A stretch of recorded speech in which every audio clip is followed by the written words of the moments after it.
Good news from the Western Front. The revolution, the struggle rages on. And I am happy to transmit from Vladimir that the proletariat are beating back the oppressive bourgeoisie. And the capitalist scum have all been but scrubbed from existence. Here, my friend, is what I want you to remember tonight. Dear comrade watching at home, surrounded by gray block walls, adjusting your TV antennas on your roof. Remember this. November 6th is the point of no return. This is good news, because we are this close to achieving the final victory. Oh, we started so very long ago with so many goals. But look at the, dare I say it, progress. Let's start with our dear leader, shall we? As they do on the Western Front. All rise!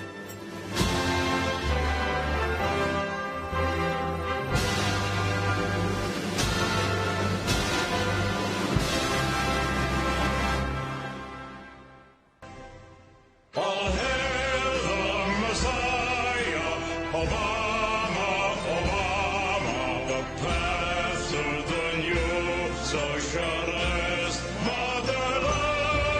Our Savior, Obama, Obama, the leader more famous than Lindsay Lohan. Bow down and praise the one. Give him your money and your guns. Give us a country that makes your wife proud. Lord, bury the bitter ones, white and clinging to faith that took guns. Oh, for the change of the hope of the change.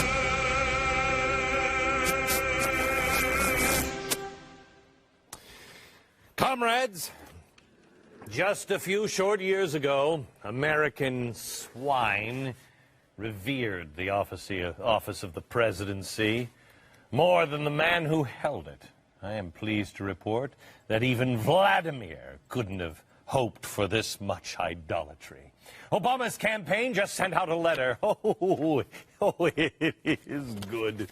It told people that if they wanted to, they could win the privilege of just standing in his presence in order to celebrate him and his birthday. It declared it was going to be a birthday celebration party that would be, if I may quote, would make you so cool you'd almost be jealous of yourself.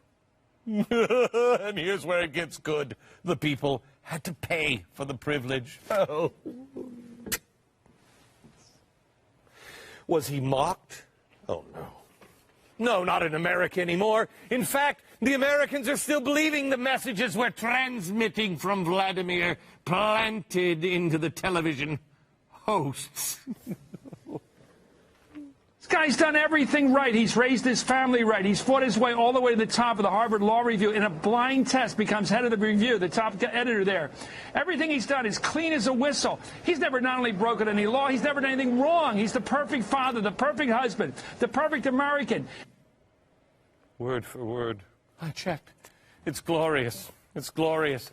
Remember the communist goals of 1963? That was number 20.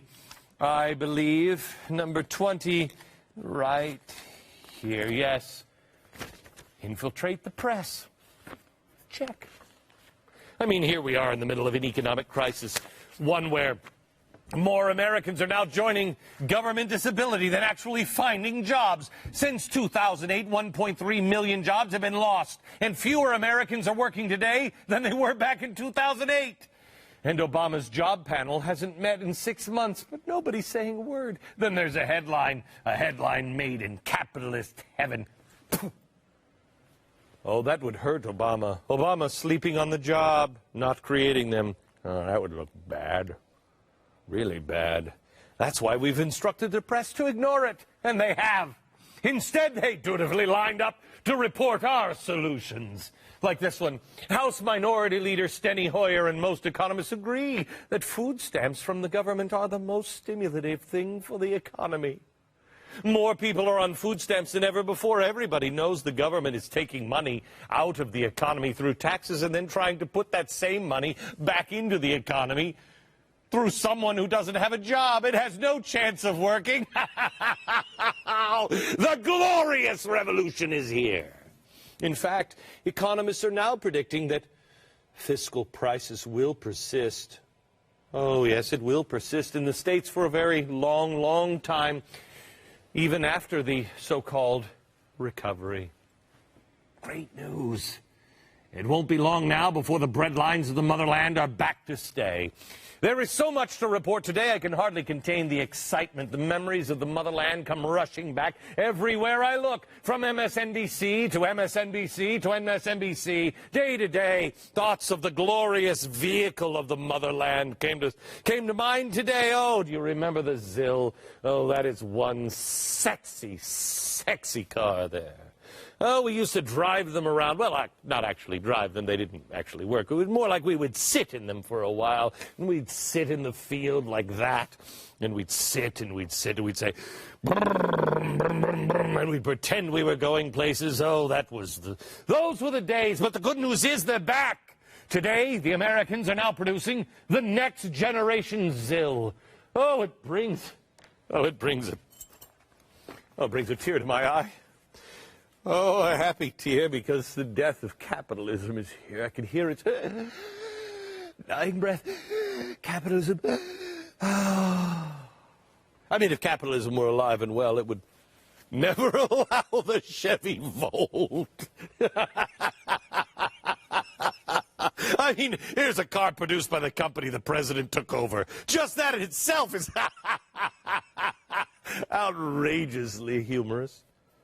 It costs hundreds of thousands of dollars to make each one. And then,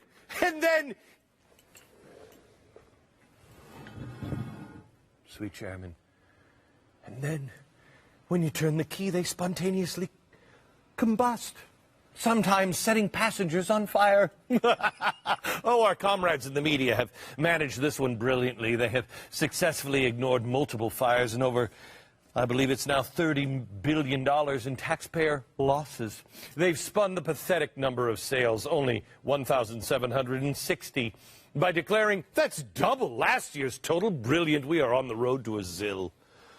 From our special covert operation team, I have this report. Okay, it's not special, and it's not really covert. I mean, it's the Communist Party USA, and they have a website, so it's not exactly covert. But here's what they report. They have infiltrated, I mean, partnered with local churches to form a coalition of unions, churches, and community groups, supposedly fighting against, you'll love this, wage theft. Wage theft and social justice, you know. Oh, comrade, you know that is goal number 27 in the communist goals of 1963. Goal number 27, infiltrate the churches. Replace revealed religion with social religion. Discredit the Bible. Emphasize the need for intellectual maturity. You don't need a religious crutch. Think, man. Number 27. Speaking of infiltration, our comrades in the labor unions also are reporting today. They're bouncing back from an uncharacteristic setback in Wisconsin. By the way, Wisconsin, the Politburo is very upset with you. They stopped sending resources there because it seemed like you had it all under control. I mean, you said you had it all in hand. You had the hammer and the sickle, you had it flying. And then you allow something like this to happen. Straighten up, Wisconsin! I mean, straighten up, Wisconsin, or things can happen. The way Russian journalists sometimes do. It's not threatening. I'm not upset. The Politburo isn't upset. He's not upset. Does he look upset? He's waving. Hello. Hello, Wisconsin. We're just concerned. Wisconsin, hello. We're concerned. Sometimes the press. Oh, someone will betray the motherland and then they have a mysterious, I don't know, chainsaw accident, or they'll accidentally fall out of a 9-story window. That's crazy. It happens to people all the time. They'll have untimely run-ins with poison drinks. How did that happen? I don't know.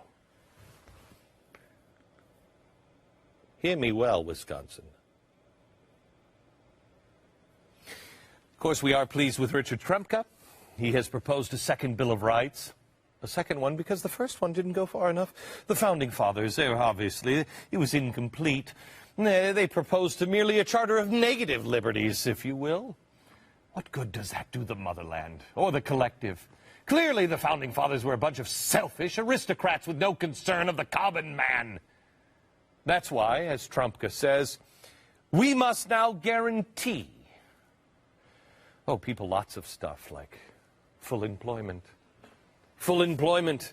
and housing, health care, collective bargaining, protection against old age and sickness, unemployment. Now the capitalist, he might argue, this is unconstitutional. Sure, he's going to say that. What you do is you counter with a solid Chief Justice Roberts-like argument, such as Constitution, Smonstitution.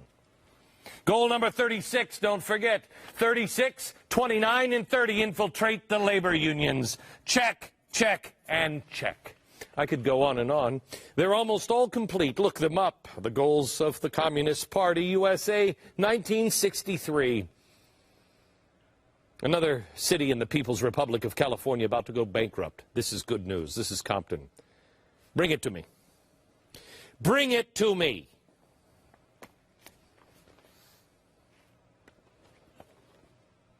Good news, hot off the presses.